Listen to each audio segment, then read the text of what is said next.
Young জেনারেশনের পোলাপানের সাথে কথা বলবো, তাদের এখন একটা প্রেমের মিলন মেলায় এখন ঘটার অবস্থায় এখন যাতে কিছু কিছু মেয়েরা 12-14 বছর হইতেই তাদের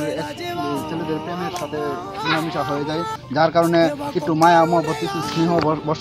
বসার পর দিয়েই অনেক আবেগ কষ্ট ছেলেরা পায়া থাকে, যার জন্য ছেলের প্রাপ্ত বয়স হয় নাই, মেয়ের প্রাপ্ত বয়স হয়ে যায়, বিয়ে দিয়ে দেয়, তার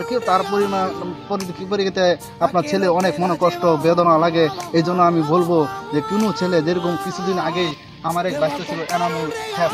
হুনায়রা নামে এক মেয়ের সাথে তার প্রেম ছিল, তার কিছুদিন আগে বিয়ে হয়েছিল, মেয়ের প্রাপ্ত বয়স হয়েছে, ছেলের প্রাপ্ত বয়স হয় নাই, যার কারণে এই সম্পর্কটা হয় নাই, মেয়ের বিয়ে দিয়ে দিয়েছে আগলা জায়গায়, তার মনে অনেক হৃদয়হীনা ব্যথা পাইছে। এই হৃদয়হীনা ব্যথা যেন আর কোনো ছেলের মনে মতো না লাগে, সেই জন্য আমি সবাইকে বলবো আপনার প্রাপ্ত বয়স মিলে উপযুক্ত পাত্র মিলে তারপর আপনারা প্রেম করবেন, এর আগে আপনার কখনো প্রেম করবেন না। খুদা হাফেজ।